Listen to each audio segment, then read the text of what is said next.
Hello दोस्तों, हम बात करने जा रहे हैं बीएससी का जो सेकंड सेमेस्टर है उसमें आगे के टॉपिक्स की। तो अपनी रेगुलर क्लास आ रही है और आपके लिए गुड न्यूज़ है कि एमएससी की क्लास भी, जो कुछ बच्चे केमिस्ट्री से एमएससी कर रहे हैं उनके लिए फर्स्ट सेमेस्टर और second semester, third semester, fourth semester सबकी क्लास आ रही है। जैसे कि अभी अगर सेमेस्टर वाइज में किसी डिवाइडेड नहीं है तो फर्स्ट ईयर की आ रही है और सेकंड ईयर की, दोनों की कल एक एक बुक की फर्स्ट यूनिट की क्लासेस आएंगी। जो भी आपके एमएससी में साथ वाले हैं उनको आप भेज सकते हो, ठीक है। इसी के साथ हम अपनी क्लास की शुरुआत करते हैं और देखते हैं अपन ने क्या कर रहे थे। अपन एस ब्लॉक के तत्व द्रव्य अमोनिया में विलयन, ठीक है, अपन ने पहले वाली क्लास में कंप्लीट पीछे का कर लिया था। अब अपने को पढ़ना था एस ब्लॉक तत्वों के द्रव्य अमोनिया में विलयन। अपन ने फ्लेम टेस्ट वो सारे कंप्लीट कर लिए थे। नेक्स्ट अपन है, देखो क्या है इसमें, एस ब्लॉक के तत्व द्रव्य अमोनिया में विलयन होकर नीले रंग का विलयन बनाते हैं। मतलब कि एक कैसा, जब ये सोल्यूबल हो जाते हैं, घुल जाते हैं, तो ये कैसा विलयन बनाएंगे, नीले रंग का विलयन। देखो एस ब्लॉक के तत्व, एस ब्लॉक के तत्व कौन कौन से हैं आप बताओ ना कमेंट में। द्रव्य अमोनिया के साथ मिलकर, द्रव्य अमोनिया के साथ मिलेंगे तो क्या बने, विलय होकर नीले रंग का विलयन बनाते हैं। मतलब इन कलर चेंज होगा। पहले तो आपको इसमें आपको बताया है पीछे भी कौन से में मिलेगा तो कैसा कलर होगा, ये अपन पढ़ चुके हैं। जबकि 3 से अधिक सांद्रता होने पर, जबकि 3 जो ml है या ठीक है, उनकी सांद्रता 3 से अधिक होने पर रंग तांबे कांसे जैसा हो जाता है। रंग कैसा हो जाता है, तांबे या कांसे जैसा हो जाता है। जबकि क्षारीय मृदा धातुएं इसी प्रकार चमकीला नीला विलयन बनाते हैं। जबकि क्षारीय जो मृदा धातुएं उन पे कोई ज़्यादा इफेक्ट नहीं पड़ता, वो तो जैसे अपनी बना रही है वो वैसे ही बनाएगी। कैसे बनाएगी, नीली और चमकीली, नीले में जो चमकीला कलर होगा वो बनाएंगे और वो प्योर नीला बना रही है। विलयन के सांद्र होने पर परमाणुओं के झुंडों के कारण विलयन कांस्य रंग का हो जाता है। जो कांसे की थैली नहीं होती क्या, वैसे कांस्य रंग का हो जाता है। जैसे भूरा भूरा सा, ऐसे गोल्डन टाइप, भूरा भी नहीं कह सकते तो गोल्डन भी उसे नहीं कह सकते, ठीक है। थोड़ा पीला पीला, गहरा पीला और भूरा, एक दोनों का मिक्स में कांस्य रंग का हो जाता है, ठीक है। विलयन का रंग विलायक योजित इलेक्ट्रॉन के कारण होता है। जो इलेक्ट्रॉन योजित होते हैं उसके कारण होता है। ये इलेक्ट्रॉन को अनुचुंबकत्व अपचायक गुण में प्रदान करते हैं, यानी ये अनुचुंबकत्व का एक और अपचायक का गुण भी प्रदान करते हैं।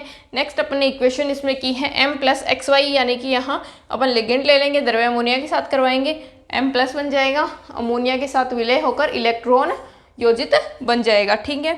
इलेक्ट्रॉन योजित होने के बाद सेम अगर आप M- का करवाते हैं, M- यहाँ M क्षारीय धातुएं हैं और M- है क्षारीय मृदा धातुएं। देखो यहाँ मैंने राइट भी किया है, क्षारीय धातु और क्षारीय मृदा धातुओं के लिए है।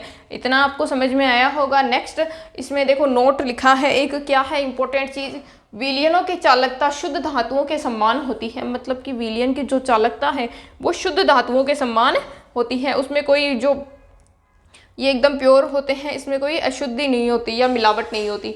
ये विलयन वर्ग 4, 5 व 6 के तत्व कई संकुल यौगिक एवं एरोमेटिक वल्यों को भी अपचयित कर देते हैं। यानी कि ये किस किस को अपचयित करेंगे, वर्ग 4, 5 और 6 को।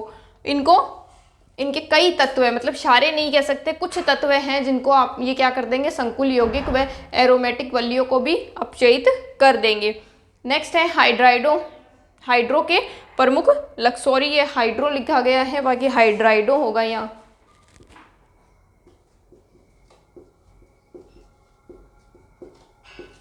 ये कट करके आप हाइड्राइडो के प्रमुख लक्षण कर लेना। साइलेंट फ्रीक्वेंसी ऑफ हाइड्राइड्स, ठीक है। तो क्षार धातुएं हाइड्रोजन से संयोग करके आयनिक या लवणीय प्रकृति के हाइड्राइड बनाती हैं। मतलब कि ये जब संयोग करेगी, किससे के संयोग कर रही है, देखो क्षार धातुएं हाइड्रोजन के साथ संयोग करेगी तो क्या बनाएगी, आयनिक और लवणीय प्रकृति के हाइड्राइड बनाएगी। एक तो आयनिक बनाएगी और एक लवणीय प्रकृति के हाइड्राइड बनाएगी। लवणीय जो होते हैं वो ना तो क्षारीय होते हैं ना अम्लीय होते हैं, दोनों का मिक्सअप होता है, ठीक है। उनकी pH 7 होती है, उदासीन होते हैं। नेक्स्ट है अधिकांश यौगिक में H+ आयन बनता है। अधिकांश जो यौगिक है, सॉरी इन हाइड्राइडों के विद्युत अपघटन कराने पर H2 एनोड पर मुक्त होती है, यानी कि हाइड्रोजन गैस जो मुक्त होगी वो कहाँ मुक्त होगी, एनोड पे मुक्त होगी, जो यौगिक के H+ आयन की पुष्टि करती है। जो क्या करेगी, यौगिक के H+ आयन की पुष्टि करेगी। इन अधिकांश यौगिकों में H+ आयन बनता है। इनका सामान्य सूत्र MH होता है।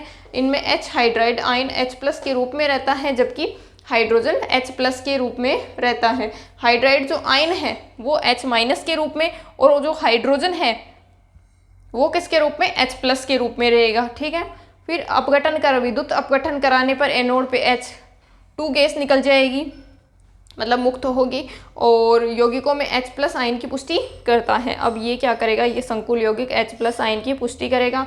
जैसे कि अपन ने MH, इसका सूत्र है M+H-, यानी प्लस के रूप में कौन रहेगा, क्षारीय मृदा धातुएं, और ये धातुएं हाइड्रोजन। अब हाइड्रोजन आप सब जानते हो कि हाइड्रोजन हाइड्राइड के रूप में किस में रहेगा, माइनस में रहेगा। जैसे कि यहाँ एक मुक्त मूलक जो फ्री रेडिकल से करवाई है और एक इलेक्ट्रॉन जोड़ दिया, तो H+H+ क्या हो गया, 2H कैथोड पर क्या हो जाए। अब यही रिएक्शन कैथोड पे कराओगे तो H इसमें प्लस होगा और ये प्लस के रूप में रहेगा।